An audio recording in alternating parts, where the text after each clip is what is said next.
Good morning. It's good to be with you, be your guest speaker today. It's been a while. Turn to Genesis 22. I have another comment to make right before we start reading out of Genesis 22. At the beginning of the year, near the end of last year, I asked for ideas that people would like to hear lessons on, and one of those requests were the names of God. This is one of those lessons. Another request was about nature. That'll be the second lesson today. Concerning the names of God, there weren't but about 50 plus of them, so I chose about 12. And I don't remember exactly where we're at in that list, about number 4, actually, I think. And I'll remind you of that as we go forward. So in Genesis 22, and the name we are referencing today is Jehovah, and a lot of pronunciation said it's just Jireh, kind of like a long J-I, long, and then Ruh.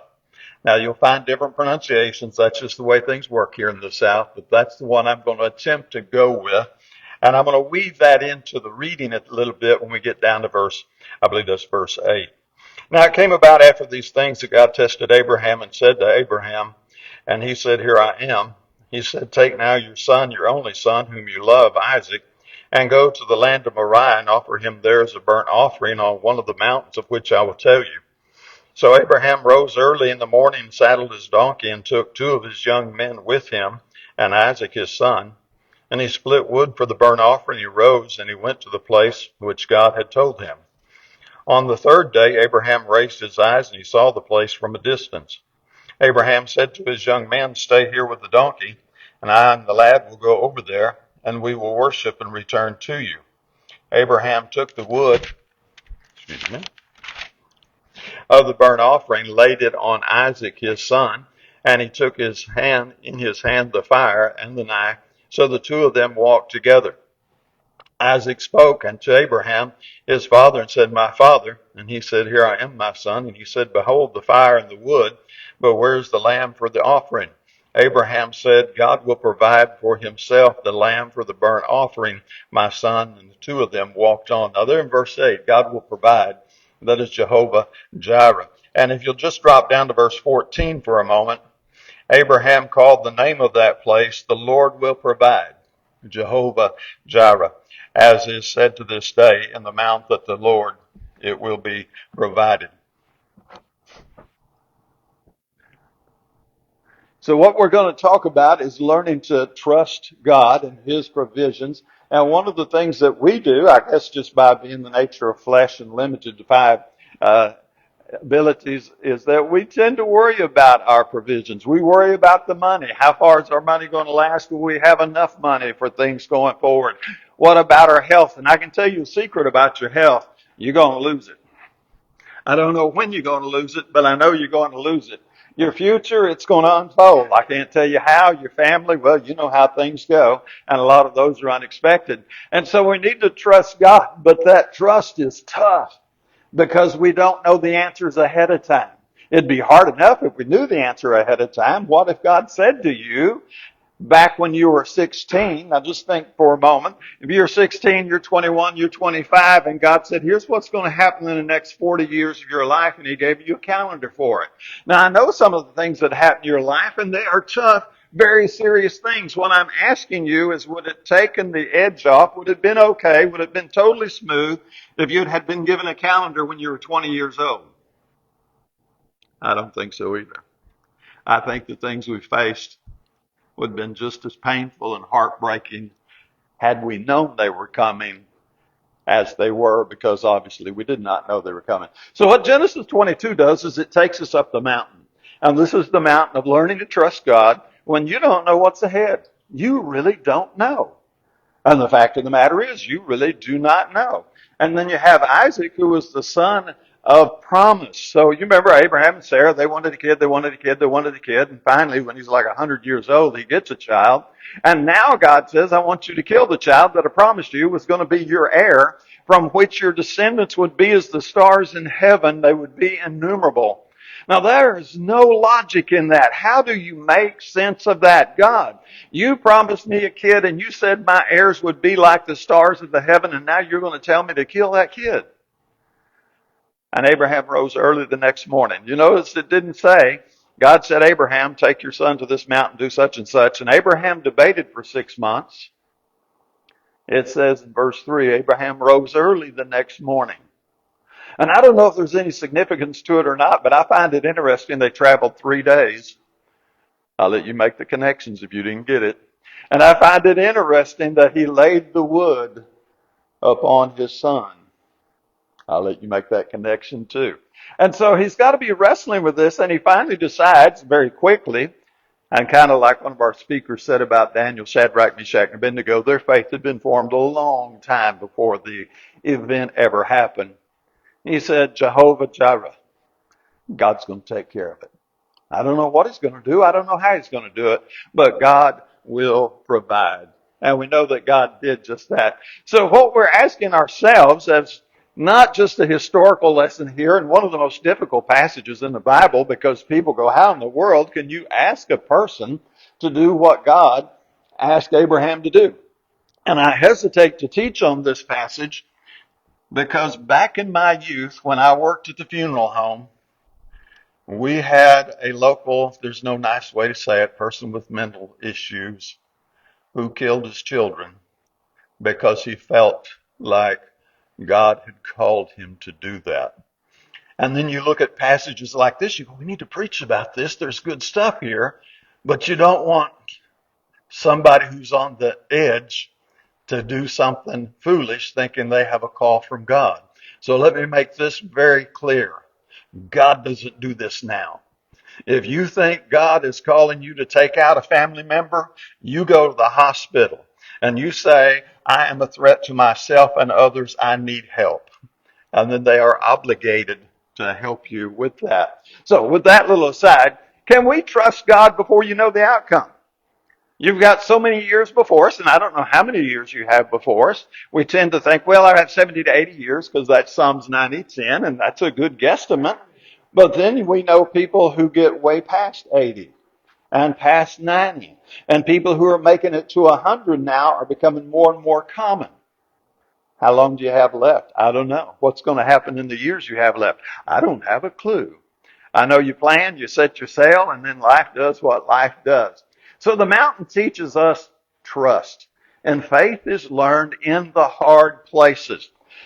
This is a point that so many people have missed over the years because somewhere, I'm going to say after World War II, now we can debate that later, but just let me use that as kind of a pinpoint to mark it.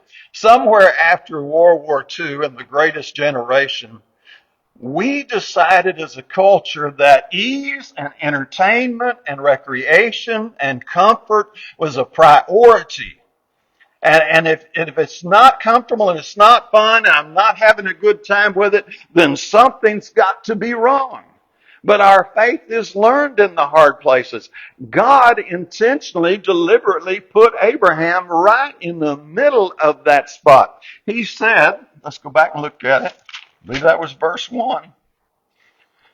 It came about after these things that God tested Abraham.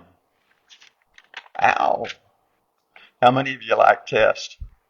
How many of you at school, the teacher said, this Thursday we're having a test, and you went, yeah, I love a test. Everyone in the classroom did the same thing. They just moaned and groaned, right? Testing is not fun, but testing is where we learn our faith. So God tested Abraham. And here it is, that critical point. This is so illogical. This is so not what I expected. This is so, I can't even explain it in Abraham's mind. Give up Isaac? Maybe Ishmael, but Isaac? No way. And Abraham obeys before he sees the ram caught in the thicket. Now what I'm saying to you is that's the whole point of this lesson. God is asking you to obey before you see the ram in the thicket, before you understand the answer, before you get your aha moment. I see it. And I do advocate that you and I, when we get to heaven and we get to stand near the throne of God and look back at our life, I think all of us are going to go, I get it now. And had I had my way, I would have messed it all up. And then we'll turn back to the throne of God and we will worship for all eternity because He knew so much more than we know. And He does know so much more than we know. So what we do is, I want the answers before I obey, right? I want to know what's going on. How many of you asked the doctor, you getting ready to get a shot? Is it going to hurt? And how many of you have the doctor lie to you? No, not at all. Right? What if He told you the truth? Yes, this is going to hurt bad. You're going to feel this for 3 more days and you're really not going to like me. This is going to be like a hornet sting. How many of you are saying, okay, let me roll up my sleeve. Go ahead and give it to me. I'm thinking, I really don't need this shot that bad, Doc. I'm feeling pretty good. I'm ready to leave. I want the answers ahead of time. And I don't have them. The only thing I have is it's the whole duty of man to fear God and keep His commandments. That's it. I could add Matthew 10:28 to that. Don't fear those who can kill the body, and after that have no more that they can do to you, but rather fear the one who is able to kill the body and then destroy the soul in hell. So Abraham trusted God. And over Hebrews 11, where we have that little snippet, it said he believed that God could raise him from the dead if necessary. He just went forward, going, God's got this. I don't know how it's going to unfold. I don't have a clue. But God's got this. And I trust God. Now, what I'm saying is that's a hard place to be. That's a really hard place to be. But it's going to take testing to produce that kind of faith. We are not going to produce that kind of faith sitting in a recliner. We're not going to produce that kind of faith without challenges facing us. And the challenges for you and I are going to look like the routine, mundane, ordinary challenges of life. And God is still saying, in essence, trust me. I got this. I put this person in your life on purpose. If you believe in God's providence and God's in control of everything, that's a nice thing to think about. I let you live this long for a reason. I got to trust Him. Now, James 1:2-4, we quote that quite often. And he says, count it all joy when you fall into various trials, knowing that the testing of your faith produces perseverance, so on and so forth, that you can be complete, perfect, lacking nothing. That's the point. You can't have that level of proven faith without the test. And our tests don't come on an announced test day. Our tests just pop up and slap us in the face. We get blindsided by them, and here they are, all of a sudden something's happening. We didn't plan for that. We didn't know that was happening. We didn't expect that, and boom, there it is. Now, what am I going to do? Our testing produces our endurance, our faith, and our trust in God. But we have to be willing to step into it and trust God. So faith says, Jehovah Jireh, God will provide.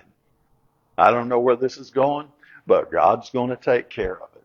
And He is. And again, I thoroughly believe that when you stand on the other side victorious, now if you don't stand on the other side victorious, I'm not sure what you're going to think, but if you stand on the other side victorious, you're going to look back at it and you're going to understand the wisdom and the wonder and the awe of God and how you and I would have messed it up if we'd gotten our own way. So God is not limited. He's not without a plan. And Abraham, although he did not know God's plan, God didn't say, hey, Abraham, I want you to take your son to Mount Moriah. It's going to be a 3-day trip. You're going to load him up with some wood. He's going to carry it up the mountain. But when you get to the top of the mountain, look over to the left, and there's going to be a thicket. And in that thicket's going to be a ram, and there's the sacrifice. Now, how hard of a trip would that have been? That would have been an easy trip, right? That would have been smooth. But that's not what he said. And you remember the rest of the story, and glance ahead in the text if you want. I don't plan on reading all of that. When did God call out to Abraham and say, stop? When He raised the knife. Let me talk about getting close. Here I am, Lord. We got the wood on the ground. We got the fire started. I'd be pausing all along the way. And here's Abraham with his knife up in the air. And now think about Isaac for a moment. There's part of the story we're going to talk about. We don't have time for today. What is he thinking? I don't know. We want our answers to match our plan is what I want. I have my idea about how my life's going to unfold, and I do. And I know you do. We all do. We all have a vague idea of where it's going to go and how it's going to end. And we want God to come along and put His approval stamp on it. But that's not the way God works. Abraham didn't sit around dreaming about one day, I'm going to take Isaac up to Mount Moriah and I'm going to sacrifice him to God. That would have been the furthest thought from his mind. God's plan certainly didn't match Abraham's plan.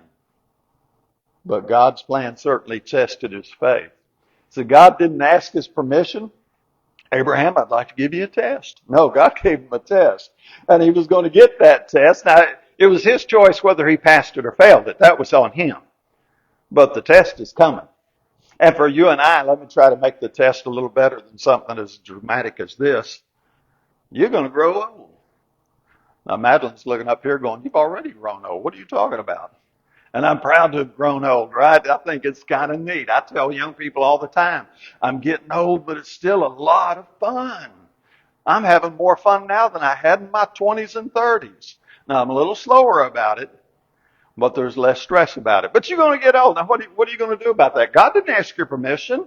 I want to create you in your mother's womb, Psalm 139, and this is the way it's going to work. If you agree with me, you're going to be born a baby, and then you're going to learn to crawl, then you're going to learn to walk, and then one of these days you're going to start losing your eyes and your ears and your good sense, and people are going to giggle at you. And then you're going to get old, and when you lose your legs, we're going to stick you in a nursing home. Don't lose your legs, incidentally. When do families stick them in a nursing home? When the legs are gone and they can't care for themselves anymore. I won't go into detail, but I think you can see the problems with that. But God didn't ask your permission about that. And then I walked Sharon down that, well, her dad walked her down the aisle. I got to stand there walking, and there's nothing more beautiful ever than a bride walking down the aisle. There is a special beaming in every bride. And although you knew we're doing this for life, and then one of us one day are going to have to say goodbye to the other one. Because death's going to take one of us first. We didn't think about that, did we? And we didn't make that deal with God. We didn't ask God. God didn't say, hey, I'm going to let y'all get married. You're going to have a wonderful life together. This is going to be great. And then one day, one of you is going to pass away. And the other one's going to know grief that's indescribable. Is that a good deal for you? If you agree to that, sign on the dotted line. It just happens. That's the way it works. God doesn't ask permission to do what God wants to do in our life. He just says, you count it all joy when you fall into various trials. And you're going, how? You do it like Paul did in 2 Corinthians 12. So God's ways are higher than our ways. His thoughts are not our thoughts. And one of the things that we have to remember is that verse exactly. I'm in this little bitty bubble. I have 5 senses. They don't all work really well. I tell Sharon I only have 3 pixels that still working, in my mind. And so it's getting pretty small. But I still think I'm smart enough to tell God how He ought to do it. Now, God, this is the way you ought to run my life. I need a rich relative somewhere that I don't know to pass away, leave me $20-30 million, right? And then I just need them come on with that ER100 new regenerative thing so we can repair every ill and ache I have. And then when I'm about 132 and I've experienced everything a human can experience, then just let me lay down and go into that peaceful sleep and wake up at home in heaven. Well, I like that plan. Think it sounds pretty good. But God says, no, that's not the way this works. I have a better idea. And the better idea is you're going to go through boot camp life. And then when you graduate boot camp, we call that death. And then you're going to learn some lessons that you just can't get on this side of the tombstone. So He provides for us, and sometimes it's through saying no, and sometimes it's through saying yes. Sometimes instead of giving us the escape we want, which is exactly the first thing we want, right? I want to escape. I want it to quit. I want it to stop. I don't want it to hurt anymore. And Paul prayed 3 times that the thorn in his flesh may be removed, and God said, no. My grace is sufficient for you. And He gave him grace. So God, we lean upon Him because He can do beyond anything we can ask. Now, let's pause and read that Ephesians 3:20.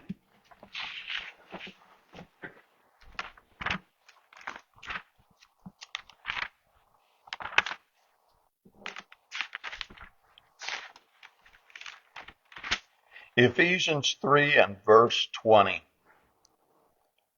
Now to him, referencing back Christ or God, however you can read the context there. Now to him who is able to do far more abundantly above all that we ask or think according to the power that works within us. To him be glory through the church. He can do stuff we can't even think. So Paul's in a situation here. He has a thorn in the flesh. He says, I want you to remove it. Please get rid of it. Please get rid of it. That's all Paul can think. God says, no, I've got something better for you. I've got something bigger for you. And Paul surrenders to trust God. And he still has his thorn. And he discovers a level of grace that he had not discovered before, a level of strength and peace and relying upon God that he had not discovered before. Had God not closed that door of healing to him and said, okay, Paul, I'll take away your thorn, he would have never have known how to find joy and pleasures in his tribulations as he describes there. So God knows what we truly need. This is all training. Like some of us have a t-shirt that says, it's all training. And some of you need a t-shirt that says, I survived VBS 2026. God is never late. Oh, I'm running out of time. I'm going to be late. The ram was not shown early. Abraham went forward. He didn't see it. He saw the ram exactly when God wanted him to see that ram.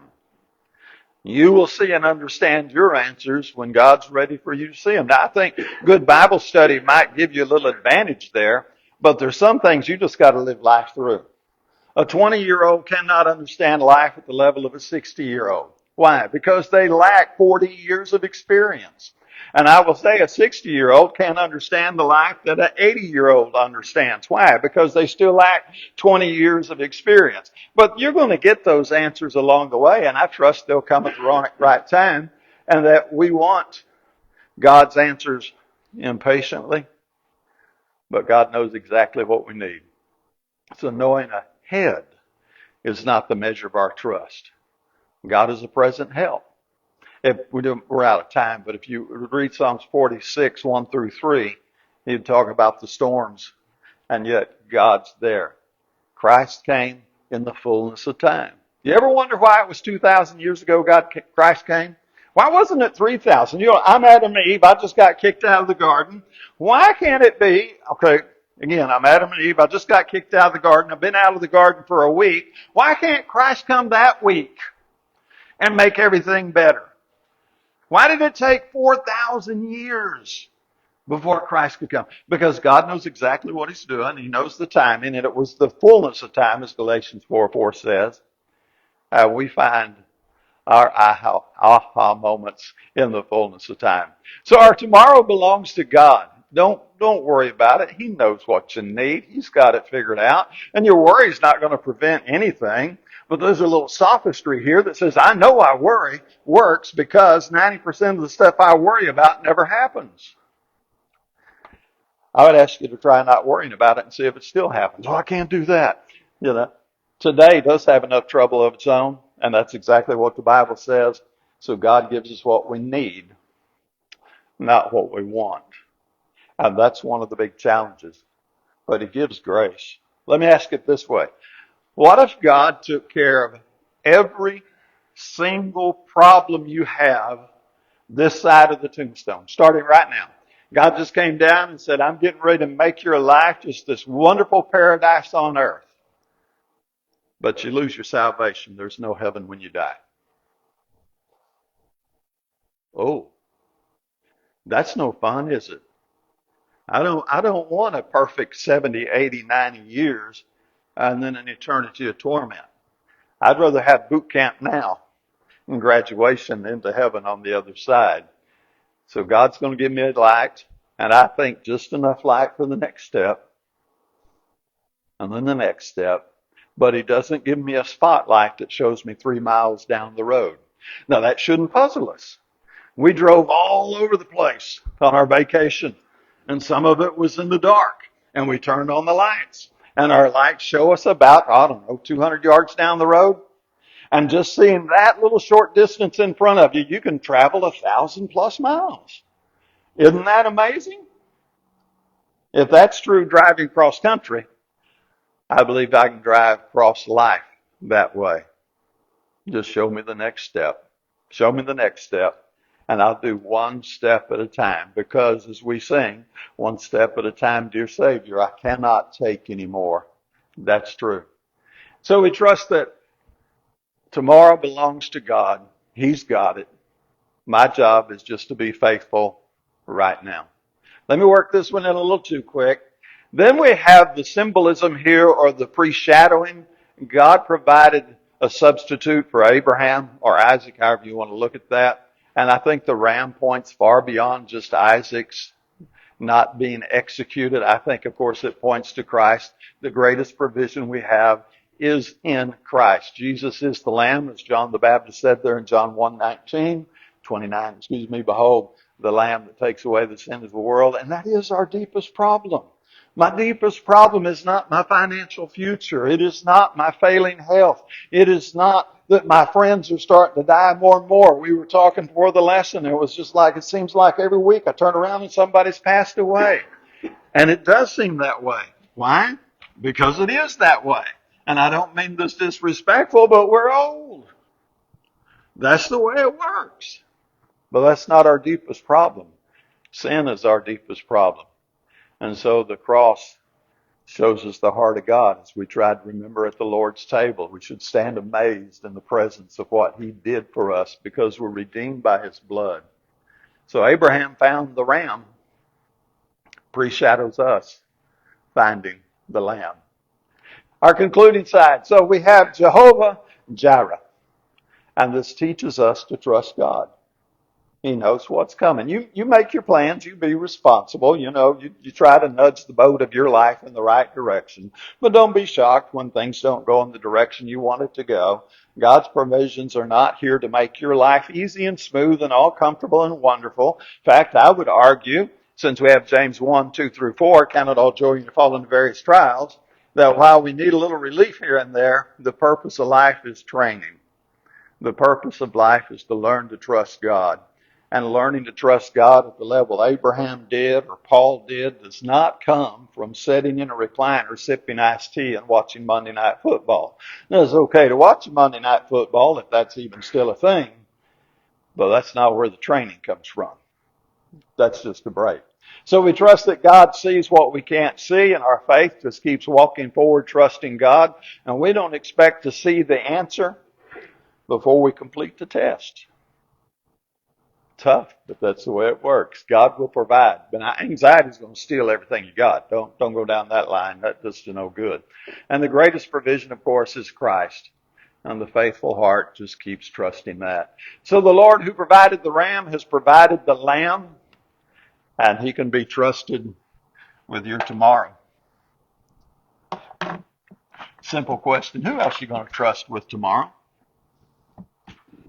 So let me do just a little side ramble as I close.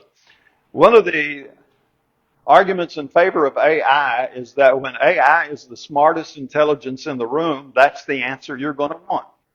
Now, that's logical. I'm not going to debate that right now, because if something is way smarter than me and get a way better answer than I can, I think I want a better answer. God gives a way better answer than I can give. He is supremely above me, infinitely above me. Why would I want to defer to my little bitty answer when I have the intelligence of the universe saying, no, I've got a better answer? That's why I want us to trust God with tomorrow. And tomorrow after that, if you get it, and so on and forth until you're 132 or whatever you get to live. Keep trusting God with your tomorrow. So question, are you trusting God with your tomorrow? I mean, really. You lay down at night, you settle into the bed like you're a little baby sleeping in the arms of your daddy. I mean, it's that kind of trust. It's not just up here going, oh yeah, I trust God. No, it's here. It's systemic. It relaxes you from head to toe. I may not wake up in the morning, but God's got this. Even though He slay me, yet will I trust Him. I know He's got the answer. If that's your faith, stick with it. Cultivate it. If it's not, start changing. If we can help publicly, let us do so while we stand and sing.